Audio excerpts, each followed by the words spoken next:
The group text arrived 3 weeks before Thanksgiving. Big news. My boss David Roberts, CEO of TechCorp, is joining us for Thanksgiving dinner. This is huge for my career. Everyone needs to be on their best behavior. This means you, Sarah. I stared at the message from my brother Kevin. Read it twice. Then looked at the framed photo on my office wall. Me shaking hands with David Roberts at last quarter's board meeting. My assistant knocked. Dr. Whitmore? The TechCorp board materials just arrived. Thursday's meeting agenda includes the Q4 review and the merger discussion. Thanks, Patricia.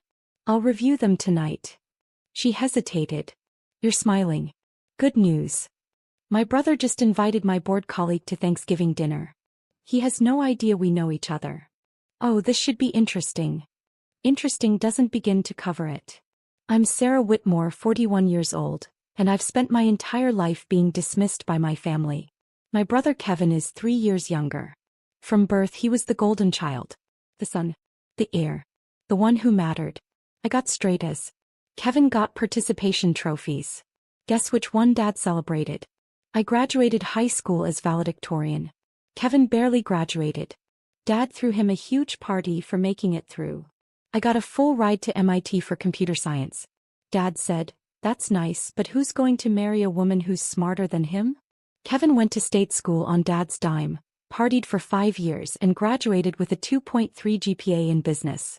Dad called him a late bloomer and gave him a car. I got my master's in computer science, then my PhD in artificial intelligence. Published research papers. Won awards. Got recruited by Stanford to teach. Dad's response, "When are you going to get a real job?" Kevin got an entry-level sales job at a tech startup. Dad bought champagne. I became a professor at Stanford. Published a book on AI ethics that became required reading in computer science programs worldwide. Got invited to speak at conferences across the globe. Dad asked if I was making tenure yet, like it was a participation trophy. Then I started consulting. Tech companies needed AI expertise. I had it. Started small, $5,000 projects, advisory work, weekend consulting. Within 3 years I was on the boards of 5 Fortune 500 companies. Board seats paid $300,000 to $500,000 per year.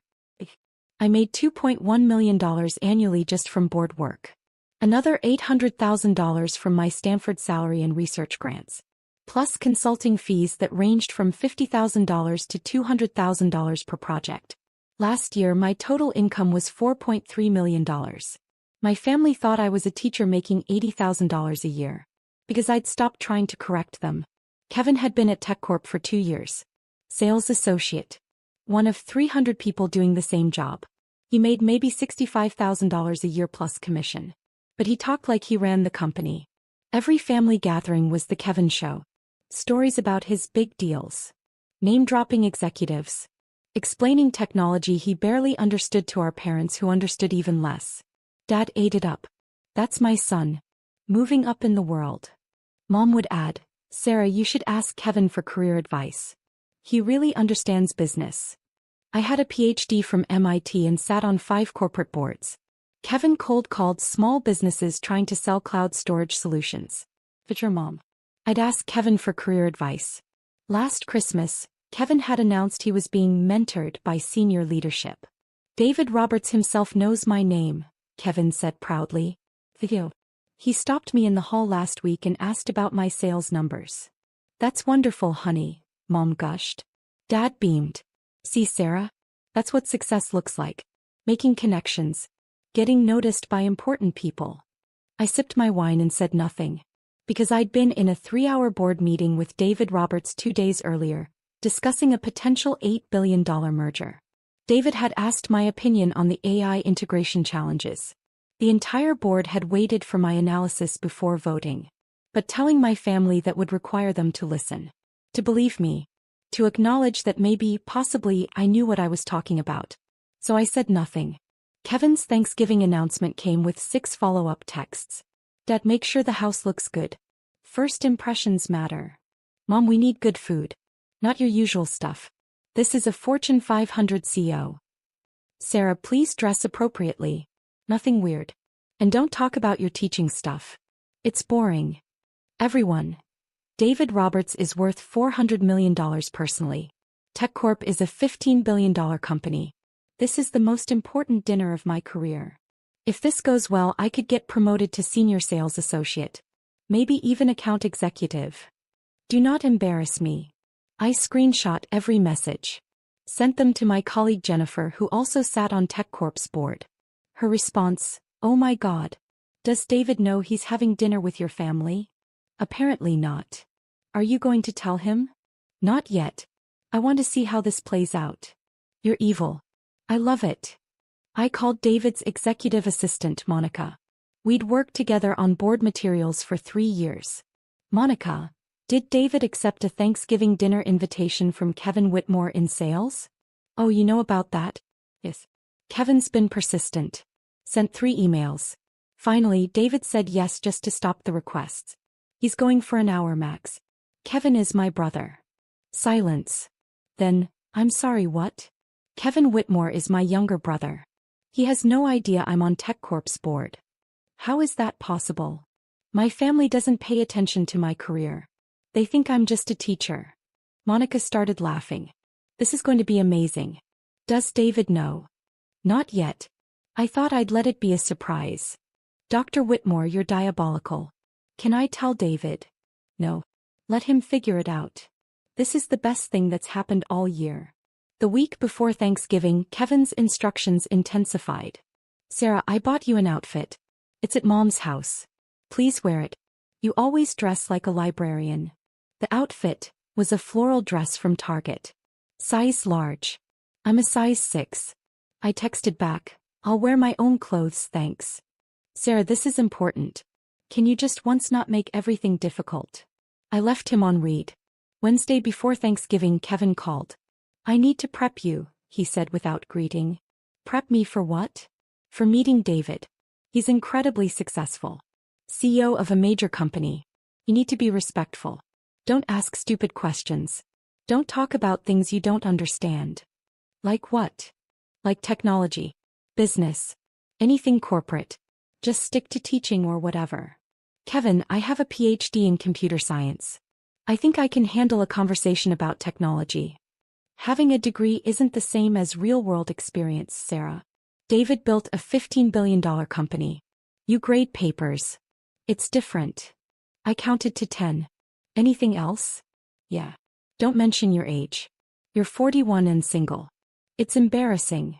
Embarrassing for who? For the family. David is married with kids. Normal, successful life. I don't want him thinking our family is full of weird spinsters. I'm a tenured professor at Stanford. Which is great, but it's not like you're a CO or anything. Just, let me do the talking tomorrow. You can smile and nod. He hung up. I sat in my office at Stanford, surrounded by AI research papers, book awards, and photos from corporate board meetings. Then I called David Roberts directly. His personal cell. The one only board members had. He answered on the second ring. Sarah. What's up? Quick question. You're having Thanksgiving dinner with Kevin Whitmore tomorrow. Unfortunately, yes. He's been aggressively networking. Figured I'd put in an appearance, talk about his sales numbers, be encouraging. Standard CEO stuff. Why? Kevin is my brother. Silence. Long silence. I'm sorry, Kevin Whitmore in sales is your brother? The one who sends me weekly emails about his performance metrics. That's the one.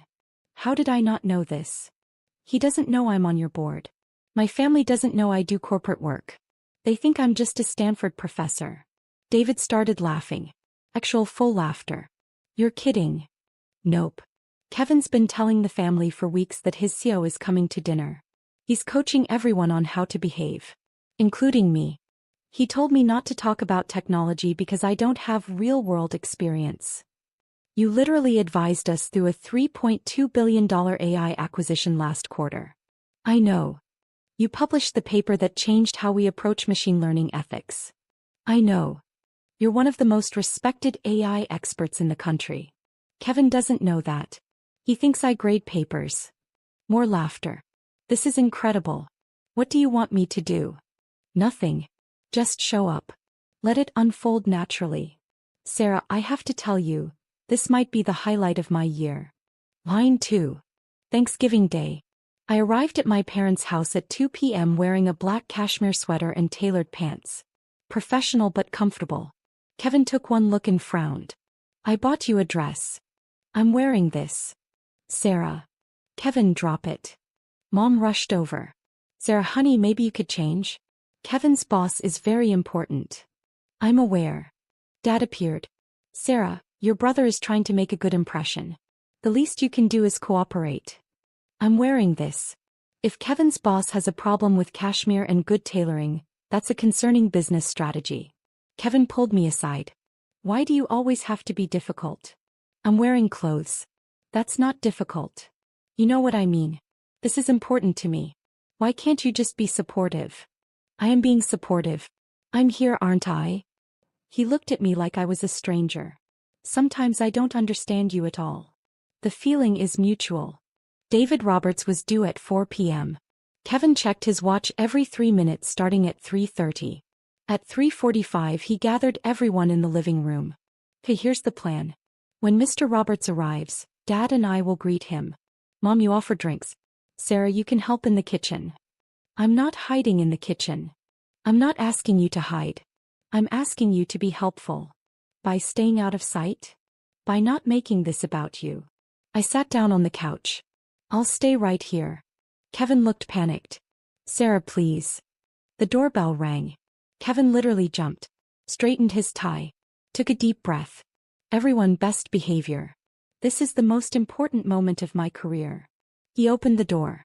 David Roberts stood on the porch in casual slacks and a button-down shirt, holding a bottle of wine, looking exactly like he did in our board meetings minus the suit. Kevin. Happy Thanksgiving. Mr. Roberts. Please come in. Welcome to our home. David stepped inside. His eyes swept the room doing what CEOs do, assessing, evaluating, reading the space. His gaze landed on me. He froze. Completely, totally froze. Sarah. I smiled. Hi, David. Kevin's head snapped toward me. Then back to David. You know my sister? David was staring at me like I'd materialized from another dimension. Know her? Sarah, what are you doing here? It's Thanksgiving. This is my family. But. He looked at Kevin. Looked at me. I watched the pieces click together in his brilliant CEO brain. Kevin Whitmore is your brother. Unfortunately, yes. Kevin's face had gone from confident to confused to pale. How do you two know each other? David turned to him. Sarah sits on TechCorp's board of directors. She's been on the board for 4 years. We meet monthly. The silence that followed could have shattered windows. Kevin made a sound, half laugh, half choke. That's not possible. It's very possible, David said, still looking at me like he was solving a puzzle. Sarah is one of our most valuable board members. Her expertise in AI has been crucial to our strategic direction. Mom spoke up. Sarah is a teacher. At Stanford. She's a tenured professor, yes. But she's also on the boards of 5 Fortune 500 companies. Including mine. David turned to me. How did I not know Kevin was your brother? Different last names, I said. I use my married name professionally. Well, formerly married. You were married? Kevin's voice cracked. For 6 years. Divorced 3 years ago. You didn't notice because you never ask about my life. Dad stood up. Now wait just a minute. You're on corporate boards? Since when? Since 4 years ago for TechCorp. 7 years for the others. You never told us, Mom said. I did tell you.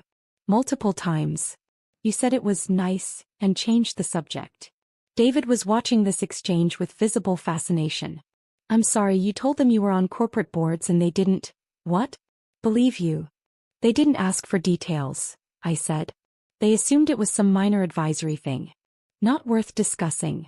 Kevin found his voice. You're on the board. The actual board. The one that makes decisions about the company. Yes, Kevin. The board of directors. I'm on the compensation committee and the technology oversight committee. I approve your CEO's salary. I gestured to David. Among other things. David was trying not to smile. Failing. Sarah, your family thinks you just teach? They think I'm a professor who grades papers and occasionally publishes articles nobody reads. Your book on AI ethics is required reading at MIT and Stanford.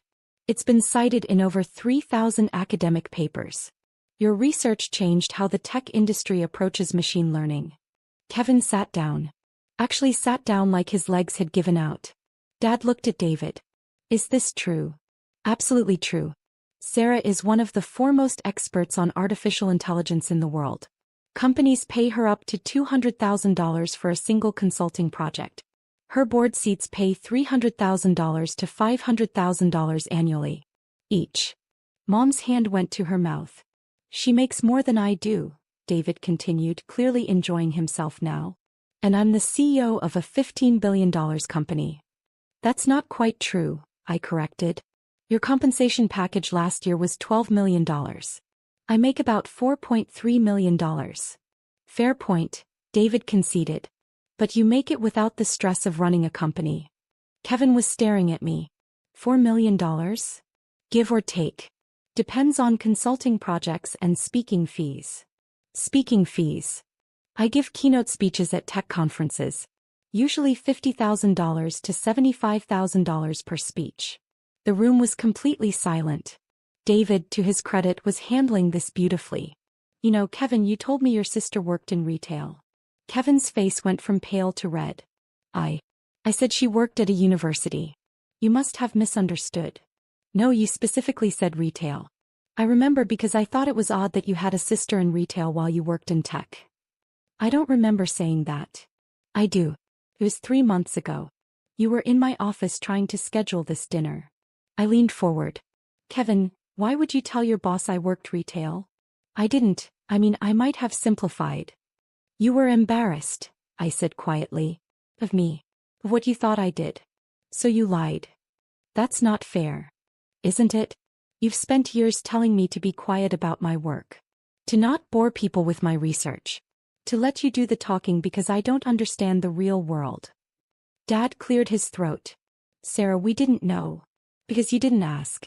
For 7 years I've been on corporate boards. I've told you about meetings, decisions, projects. You nodded and changed the subject to Kevin's sales numbers. David was watching this unfold with the analytical gaze he used in board meetings. If I may ask, Mr. and Mrs. Whitmore, what did you think Sarah did?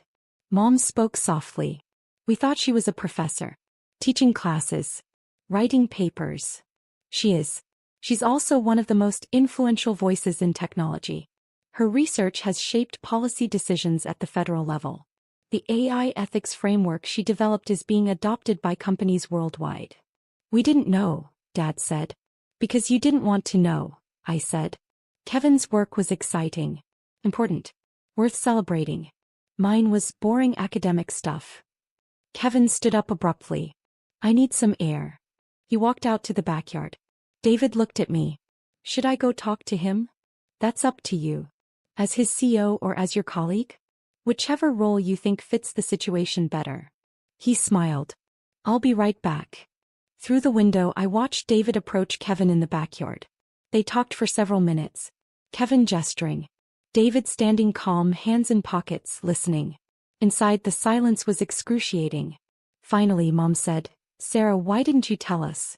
Really tell us? I did tell you. At last year's Christmas I mentioned I'd been asked to join another board. You said, that's nice, and asked if I was seeing anyone. A board could mean anything. It means exactly what it sounds like. A corporate board of directors. But you assumed it was something small because assuming I was successful didn't fit your narrative. Dad bristled. That's not fair. Isn't it? When I got tenure at Stanford you asked if that meant I could finally afford to buy a house. I already owned a house. A 4-bedroom house in Palo Alto worth $3.2 million.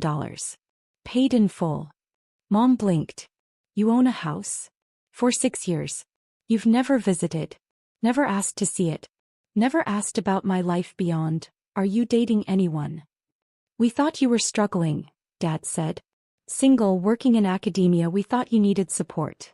I make more money than both of you combined. I have investments worth $8 million. I drive a Tesla Model S. I take 4 international vacations a year. The only thing I'm struggling with is understanding how my own family knows nothing about my life. The back door opened. David and Kevin came back inside. Kevin looked like he'd been crying. David's expression was unreadable. I think, David said carefully, we should all sit down for dinner. As planned. And maybe use this as an opportunity for honest conversation. We sat. Mom served turkey and stuffing in near silence. David, diplomat that CEOs have to be, tried to ease the tension. This looks delicious, Mrs. Whitmore. Thank you for including me. Of course, Mom said quietly. Kevin hadn't looked at me since coming back inside. David turned to me. Sarah, I've been meaning to ask, did you finish that paper on algorithmic bias? The one you were presenting at the MIT conference. Finished it last week. Published in the Journal of Machine Learning Research. Should be out next month. I'd love to read it. Might be relevant for our new hiring platform. I'll send you a copy. Dad cleared his throat. What exactly does Sarah do on your board, Mr. Roberts? Please call me David. And Sarah provides expertise we desperately need. Technology moves fast. AI especially. Sarah helps us understand not just what's technically possible, but what's ethical, sustainable, and strategic. Can you give an example? Mom asked. David glanced at me for permission. I nodded. Last quarter, we were considering acquiring a company that specialized in facial recognition technology, worth about $3.2 billion. Sarah spent 2 weeks analyzing their algorithms. Found bias in their training data that would have exposed us to massive liability and reputation damage. Her analysis saved us from a catastrophic acquisition. She did that? Dad asked. She did. The board voted unanimously against the acquisition based on her recommendation. 6 months later, that company got sued for $400 million over the exact issues Sarah identified. Kevin was staring at his plate. Sarah's not just on our board, David continued. She shapes our strategy. When we discuss AI integration, autonomous systems, machine learning applications, we wait for her analysis. Because she sees things others miss. I didn't know Sarah did any of that, Mom said quietly. Most people don't, I said. Board work is confidential. I can't discuss specific decisions publicly.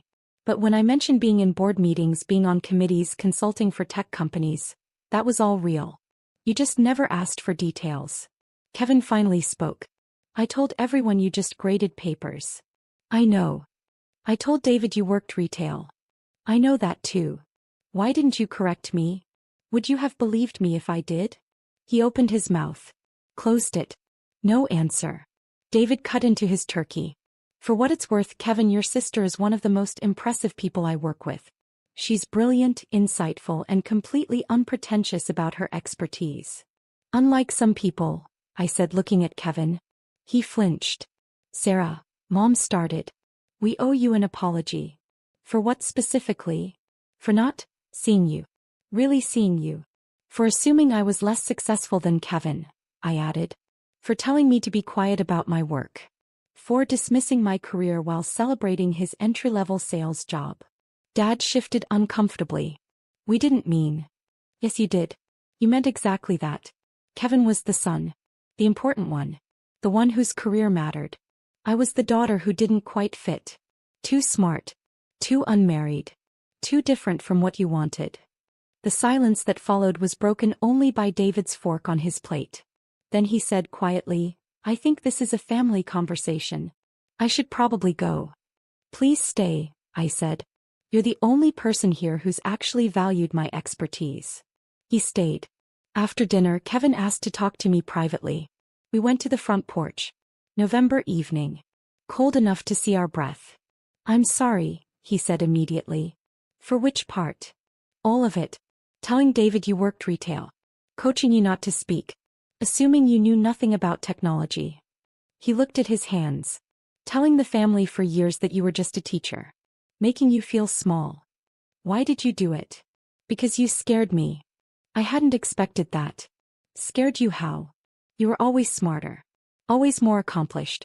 Straight as while I struggled for CS. Full ride to MIT while I barely got into state school. PhD while I was barely graduating undergrad. He took a breath. It was easier to tell myself you were just academic. Just theoretical.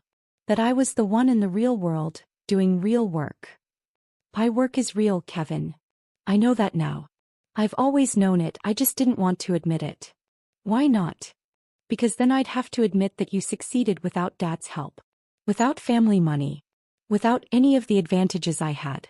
You did it all yourself and you did it better than I ever could. I leaned against the porch railing. I never wanted to compete with you. I know. But I competed with you anyway. And I lost. It's not a competition. To Dad it is. The golden son versus the disappointing daughter. Except the disappointing daughter turned out to be more successful than the golden son ever dreamed of being. Kevin. I make $65,000 a year, Sarah. You make $4 million. You own a house worth more than I'll make in 50 years. You sit on boards with CEOs and billionaires. You've accomplished more than anyone in our family by a factor of 100. And you lied to everyone about it. Because I couldn't handle the truth. That my sister, the one I'd been told was less important, less valuable, less worthy of attention, was actually the most successful person in our entire family. I didn't respond. Let him sit with that truth. David talked to me in the backyard, Kevin continued. Asked me why I lied about you. I tried to explain and he just looked at me and said, "You know what I see? A man so insecure about his own accomplishments that he has to diminish his sisters to feel adequate." David doesn't pull punches. He told me I should be proud of you. That having a sister on his board should have been the first thing I mentioned when I started at TechCorp. That I hid you. Diminished you. Made you smaller so I could feel bigger. Yes. You did. Can you forgive me? I looked at my brother. Saw someone who'd spent his whole life being told he was special for being a son. Who'd built his identity on being the important one. And who'd just had that identity shattered by discovering his dismissed sister was the truly accomplished one. I don't know, I said honestly. You didn't just lie once, Kevin. You've spent years making me feel like my work didn't matter. Like I was embarrassing for being educated, successful, unmarried. You made me the family joke. I know. And now you're sorry because David exposed the truth. But would you be sorry if he hadn't? If you'd gotten through this dinner without him recognizing me? He was quiet for a long time. I don't know. Probably not. At least you're honest about that. What do I do now? That's up to you. But Kevin, I need you to understand something. I don't need you to be proud of me. I don't need Dad's approval or Mom's recognition. I built a career and a life that fulfills me completely. With or without family validation. You sound like you don't need us at all. I don't. Not anymore. I needed you when I was 18 and alone at MIT. When I was 25 defending my dissertation. When I was 30 navigating a divorce. But you weren't there for any of that because you were too busy being Dad's golden boy. Sarah. I'm not angry. I'm just done. Done pretending. Done making myself smaller. Done letting you feel superior by making me feel inferior. Kevin wiped his eyes. I fucked this up. Yes. You did. Can we fix it? I don't know. Can you handle having a sister who's more successful than you? Can Dad? Can Mom? Or will you always need me to be the struggling spinster to make yourselves feel better? He had no answer. We went back inside. David was preparing to leave when we returned. Thank you for dinner, he said to Mom. And for the enlightening conversation. Before you go, Dad said, I have questions. David paused. All right. Is Sarah really as successful as you said? Or were you exaggerating to make a point? I started to respond, but David held up a hand. Mr. Whitmore, I don't exaggerate. Especially not about professional accomplishments. Sarah sits on 5 Fortune 500 boards. That's prestigious enough that most people can't get on one. She's published research that changed an entire industry. She consults for companies at rates that most executives don't command. She's been featured in the Wall Street Journal, MIT Technology Review, and Forbes. She spoke at the World Economic Forum in Davos last year. Mom made a small sound. Davos. International Conference of World Leaders and Business Executives, I said. They invited me to speak about AI ethics and governance. You never mentioned that, Mom whispered. I did. You asked if I had fun on my trip to Switzerland. I said yes. You changed the subject to Kevin's sales award. Dad turned to Kevin. You won a sales award? Kevin's face reddened. Regional top performer. Third quarter. It was just what every sales associate gets if they hit their numbers, David finished. It's nice. Good job. But it's not exactly Davos.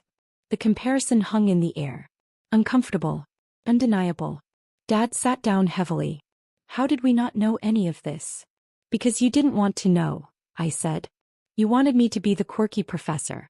The spinster daughter who never quite measured up. Admitting I was successful would have disrupted the family narrative. What narrative? Mom asked. That Kevin was the successful one. The important one. The one who mattered. If I was successful too, more successful, then what did that say about your priorities? About how you raised us? About which child you actually supported? We supported both of you. No, you supported Kevin. With money, attention, validation, connections. I supported myself. With loans, scholarships, 3 jobs and sheer determination. And I succeeded anyway. Despite, not because of, this family. David quietly slipped toward the door. I should really go. David, I said. Thank you for coming. I'll see you at Tuesday's board meeting. Looking forward to it. And Sarah? You're still my first call on AI strategy. Always. He left. The 4 of us, Mom, Dad, Kevin, and me, sat in the living room surrounded by the ruins of our family myths. Tell us, Dad said finally. Tell us everything. Your work. Your accomplishments. All of it. Why now? I asked. Why not 7 years ago when I first got a board seat? Or 4 years ago when I published my book? Or 2 years ago when I spoke at Davos? Because we didn't understand. No. Because you didn't care to understand. There's a difference. Mom was crying quietly. We failed you. Yes. You did. Can we fix it? She asked, echoing Kevin's question. I don't know. Can you handle knowing your daughter is more successful than your son? Can you celebrate my accomplishments without diminishing them to make Kevin feel better? Can you value me for who I actually am instead of who you wanted me to be? Kevin spoke up. I can try. Trying isn't enough. Either you accept reality or you don't. But I'm not going to keep diminishing myself for your comfort. Dad looked defeated. What do you want from us? Nothing. That's the point. I don't need your approval anymore. I don't need your validation. I built a life without it. A successful, fulfilling life.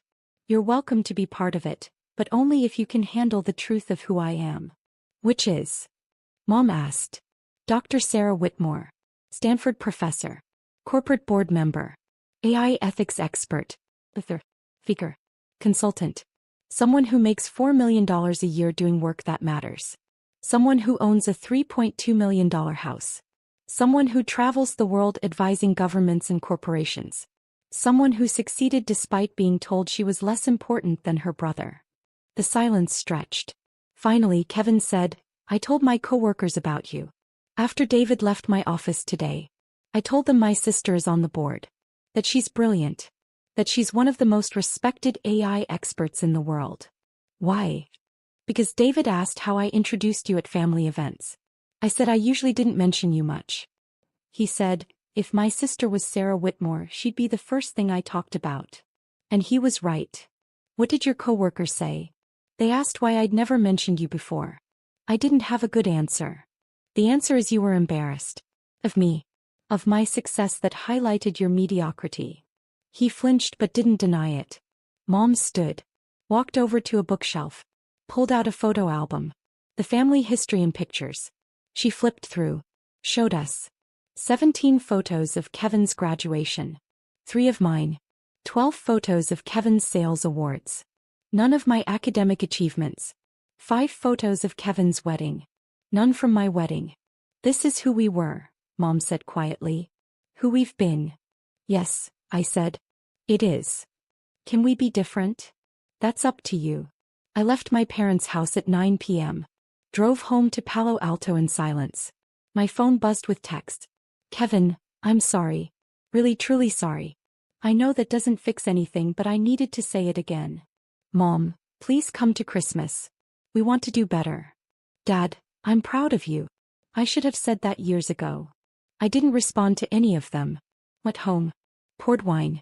Sat on my deck overlooking the city lights. Patricia, my assistant, texted, How did it go? Exactly as expected. Complete chaos. My brother's brain nearly exploded. Did the CO enjoy himself? Immensely. He's now aware that one of his sales associates lied about his sister's career. That should make for interesting performance reviews. You're terrible. I'm honest. There's a difference. Monday morning, David called. I need to ask you something as your friend, not your Sue. Go ahead. Are you okay? Friday was intense. I'm fine. Actually, I'm better than fine. I'm free. Free from what? From pretending. From making myself smaller. From caring what my family thinks. Kevin sent me an email. Apologizing for misrepresenting you. Asking if it would affect his employment. What did you tell him? That his personal life is separate from his professional performance.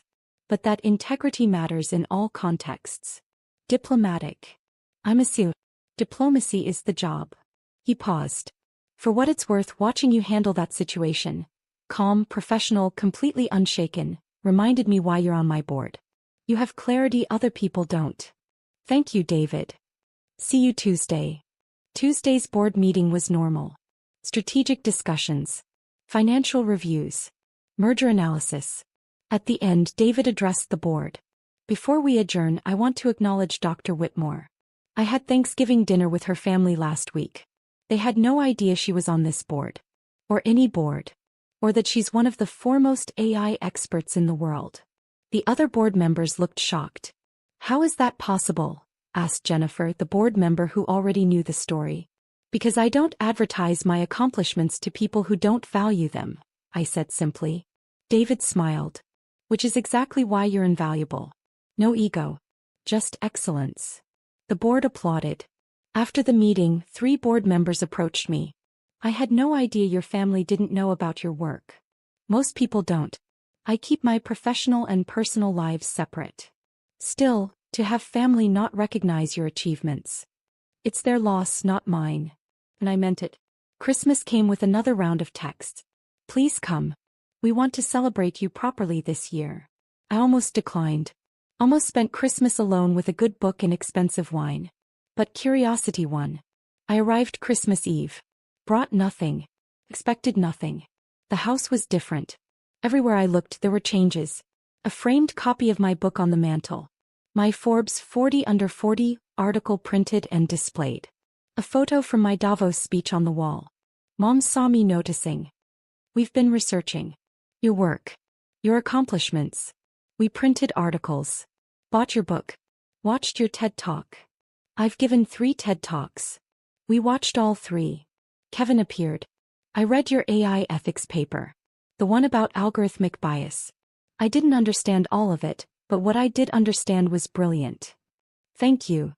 Dad emerged from the kitchen. Sarah. I'm glad you came. Me too. Dinner was quiet. Polite. Careful. Halfway through, Mom said, we'd like to hear about your work. Really hear about it. If you're willing to share. I looked at them. Saw people trying. Failing. But trying. What do you want to know? For the next 2 hours I talked. About boards. Research. Consulting. The companies I advised. The policies I shaped. The students I mentored. They listened. Actually listened. Asked questions. Real questions. When I mentioned a $200,000 consulting project, Dad didn't flinch. When I explained a board decision that saved a company $400 million, Mom didn't change the subject. When I described speaking to the Senate about AI regulation, Kevin didn't make it about himself. It was strange. Uncomfortable. At the end of the evening, Dad said, I'm proud of you. I should have said that every day for the past 20 years. But I'm saying it now. Thank you. Can we start over? Mom asked. Not forget what happened but try to be better? I don't know. Can you? We want to try. I looked at Kevin. What about you? I told everyone at work about you. My sister on the board. My sister the expert. My sister who's changing the world. I've been bragging about you for weeks. That's a change. I know. And Sarah? I'm sorry. For everything. 4 years of making you small. For being threatened by your success. For lying about who you are. Apology noted. Not accepted? He asked quietly. Not yet. But maybe someday. He nodded. Understanding that some bridges take time to rebuild. 6 months after that Thanksgiving, Kevin got promoted at TechCorp. Not because of me. I stayed completely out of it. He earned it. Hit his numbers. Improved his performance. Showed initiative. He called to tell me, I'm senior sales associate now. Small promotion, but it's progress. Congratulations. I told my new team about you. My sister who advises the CEO. They were impressed. Good. Sarah, I'm trying. I know I fucked up. I know I spent years being a terrible brother. But I'm trying to be better. I see that. Is that enough? It's a start. We had lunch the next week. Talked about work. His challenges. My projects. He asked intelligent questions about AI ethics. Actually listened to the answers. It wasn't perfect, but it was real. Mom and Dad visited my house for the first time. Walked through my home office. Saw my awards. My library. My life. This is beautiful, Mom said. Thank you. I'm sorry we never visited before. I know. Can we do better? You're doing better. Keep going. A year after that Thanksgiving, I was named to Forbes' Most Powerful Women in Tech list. My family threw me a party. A real party. With my accomplishments celebrated. My work recognized. My expertise valued. Kevin gave a toast. To my sister Sarah. Who succeeded despite having a family that didn't see her. Who built an empire while we were celebrating my sales awards. Who proved that real success doesn't need validation, it creates it. Everyone applauded. Mom cried. Dad beamed. Kevin looked genuinely proud. It wasn't forgiveness. Not entirely. But it was acknowledgement. Recognition. Respect. And sometimes that's enough. I stayed in touch with David Roberts. Remained on TechCorp's board for 8 more years. Helped guide the company through 3 major acquisitions, 2 CEO transitions, and the AI revolution that transformed the industry. Kevin stayed at TechCorp too. Made account executive. Then senior account executive. Never meteoric but steady. Honest. No longer threatened by my success. And every Thanksgiving after that infamous dinner we told the story. The time David Roberts came to dinner expecting to mentor a sales associate's family and discovered his board member checking coats. The time a CEO exposed a family's willful blindness to their daughter's accomplishments. The time everything changed because someone finally said the truth out loud. I never checked coats again. But I never forgot the lesson either. Success doesn't require validation from people who refuse to see you. It just requires showing up as exactly who you are. And letting the truth speak for itself.